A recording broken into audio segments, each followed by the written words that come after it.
इल्तिजा मुफ्ती ने हुंकार भरी है। और देखिए, जम्मू कश्मीर की सियासत में बेटा बेटी फैक्टर। जम्मू कश्मीर की सियासत में एक और पारिवारिक एंट्री हो चुकी है। पीडीपी की पहली लिस्ट में इल्तिजा मुफ्ती का नाम सामने आया। और आपको बता दें कि पार्टी ने अपनी पहली लिस्ट में दरअसल 8 उम्मीदवार उतारे। इल्तिजा को अनंतनाग के बिजबेहड़ा का इंचार्ज बना दिया गया है। बिजबेहड़ा सीट महबूबा मुफ्ती परिवार की परंपरागत सीट रही है। 1996 में महबूबा मुफ्ती ने यहां से पहली बार चुनाव लड़ा था। और इल्तिजा मुफ्ती पीडीपी चीफ महबूबा मुफ्ती की बेटी भी है। रिपोर्ट के जरिए भी हमने आपको बताया, इल्तिजा अब तक पार्टी में सलाहकार के पद पर थी, लेकिन अब अहम जिम्मेदारी, महत्वपूर्ण जिम्मेदारी इल्तिजा मुफ्ती को फिलहाल सौंपी गई है। देखना होगा कितनी सफल इसमें महबूबा मुफ्ती नजर आती है। और दूसरी तरफ रूस यूक्रेन जंग के बीच प्रधानमंत्री नरेंद्र मोदी का आज से पोलैंड दौरा शुरू होने वाला है। 21 से 22 अगस्त तक प्रधानमंत्री वहां पर रहेंगे पोलैंड, और उसके बाद 23 अगस्त को यूक्रेन के लिए रवाना हो जाएंगे। आपको बता दें कि रूस यूक्रेन युद्ध के बीच प्रधानमंत्री के इस दौरे को बेहद अहम माना जा रहा है, इस लिहाज से कि जंग रुकवा सकते हैं, क्योंकि इसके पहले उन्होंने रूस की यात्रा भी की थी। इस रिपोर्ट में देखिए ये दौरा क्यों खास है।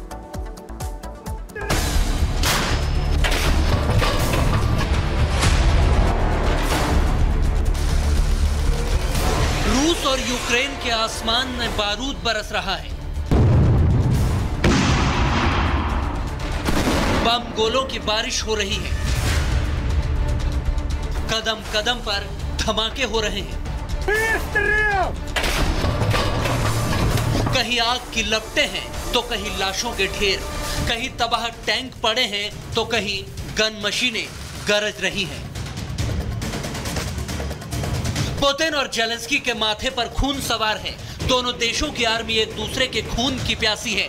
रोजाना मिसाइलें और रॉकेट दागे जा रहे हैं, लेकिन इन सब के बीच मैदान जंग में शांतिदूत के तौर पर मोदी कूद पड़े हैं, क्योंकि वो हमेशा से कहते आए हैं ये युद्ध का वक्त बिल्कुल नहीं है।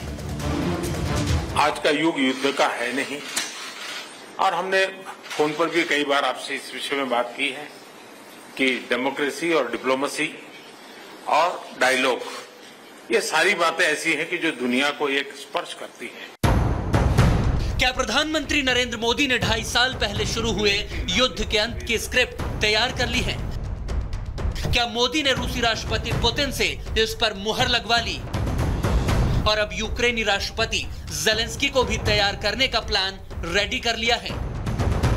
क्योंकि मोदी 23 अगस्त को यूक्रेन के दौरे पर जा रहे हैं। जेलेंस्की से मोदी जंग रोकने पर सीधी बात कर सकते हैं। यूक्रेन जाने वाले मोदी पहले भारतीय प्रधानमंत्री बनने वाले हैं, और इससे पहले 2 दिनों तक मोदी 21 और 22 अगस्त को पोलैंड के दौरे पर रहेंगे। मोदी 10 घंटों तक ट्रेन की यात्रा करके यूक्रेन की राजधानी कीव में दाखिल होंगे। इससे पहले वो 8 और 9 जुलाई को रूस के दौरे पर थे, और अब यूक्रेन जा रहे हैं। मोदी का ये यूक्रेन दौरा जंग के बीच गेम चेंजर साबित हो सकता है। ऊपर से कुछ ज्यादा हमें और आपको पता नहीं चलता, पर पानी के नीचे जो बतख होती है वो खूब जोरों से अपने पैर चला रही होती है। रशिया यूक्रेन के मामले को लेकर जो चल रहा है दुनिया भर में, वो डक डिप्लोमेसी चल रही है, और भारत उसमें एक अहम हिस्सा है। संयुक्त राष्ट्र हो या अमेरिका, फ्रांस, जर्मनी समेत कई ताकतवर देशों के राष्ट्राध्यक्ष कई मौकों पर मोदी से जंग रुकवाने की पहल करने को कह चुके हैं। पीएम मोदी भी हाल ही में पुतिन से साफ साफ शब्दों में कह गए थे कि युद्ध के मैदान में समाधान नहीं ढूंढा जा सकता। अब वो राष्ट्रपति जेलेंस्की से भी यही बात दो टूक अंदाज में कहेंगे। तो क्या विश्व गुरु भारत की ताकत दिखेगी और मोदी युद्ध रुकवाकर शांतिदूत बन जाएंगे? Bureau report, Republic Bharat. तो प्रधानमंत्री की नरेंद्र मोदी का आज से ये दौरा शुरू होने वाला है। क्या कुछ खास रहेगा आपको बताते हैं। 23 अगस्त को प्रधानमंत्री मोदी का यूक्रेन दौरा रहने वाला है, जो कि बेहद खास माना जा रहा है। पिछले महीने पीएम मोदी मॉस्को गए थे, रूस की उन्होंने यात्रा की थी, और रूस के बाद अब प्रधानमंत्री नरेंद्र मोदी यूक्रेन जा रहे हैं, और रूस में पुतिन से युद्ध पर चर्चा हुई थी। ऐसे में यूक्रेन में भी ये चर्चा होने वाली है। अब यूक्रेन में जेलेंस्की से जंग पर बातचीत होगी, और 4 साल में जेलेंस्की से प्रधानमंत्री नरेंद्र मोदी की ये चौथी मुलाकात है। पीएम के यूक्रेन दौरे पर पूरी पूरी दुनिया की नजर टिकी हुई है। दुनिया को उम्मीद है मोदी शांति समझौता कराएंगे। पहले रूस की यात्रा की और उसके बाद अब जब यूक्रेन की यात्रा पर जा रहे हैं तो दोनों को जोड़ करके देखा जा रहा है कि दोनों ही देशों के बीच में चल रहा युद्ध रुक सकता है।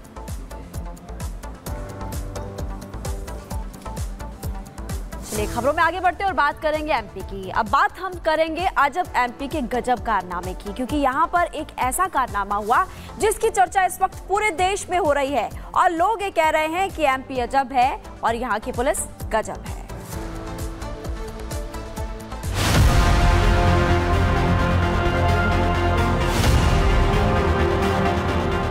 अजब एमपी, गजब एमपी। एमपी पुलिस का कारनामा। नहीं मिला 8 साल से लापता शख्स तो कबाड़ी वाले को बना दिया मान सिंह। एमपी अजब है, सबसे गजब है। यहाँ अक्सर कुछ ऐसा हो जाता है कि बरबस आपके मुंह से निकल जाएगा कि वाकई एमपी गजब है। और इस बार गजब का काम किया है एमपी पुलिस ने।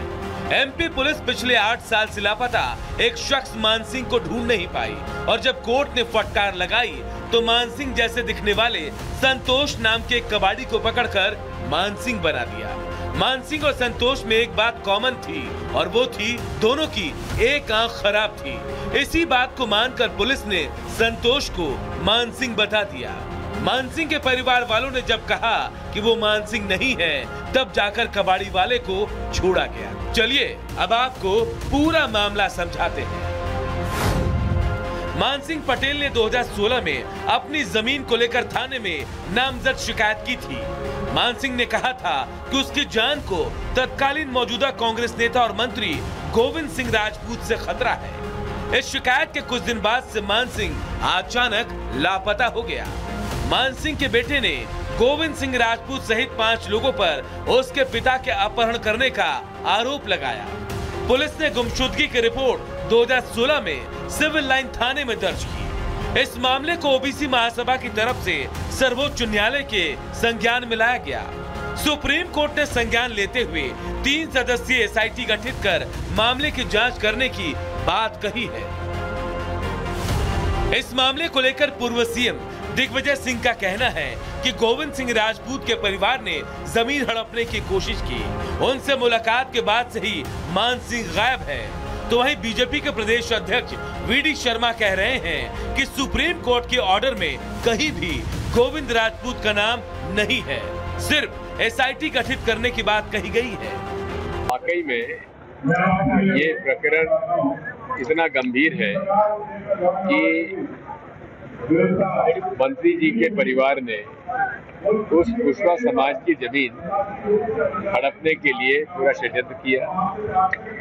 बहुत कीमती जमीन है और वो सुबह उनसे मिलने आए तो उसके बाद से वो गायब है। मामला बढ़ता देख मंत्री गोविंद सिंह राजपूत भी सामने आ गए। गोविंद सिंह राजपूत ने कहा कि मैं सिर्फ विपक्ष द्वारा की जा रही राजनीति का शिकार बन रहा हूँ। सुप्रीम कोर्ट के आदेश में कहीं भी मेरा नाम नहीं है। मुझे जो बदनाम करेगा मैं अब उसके खिलाफ मानहानि का केस करूंगा। मेरे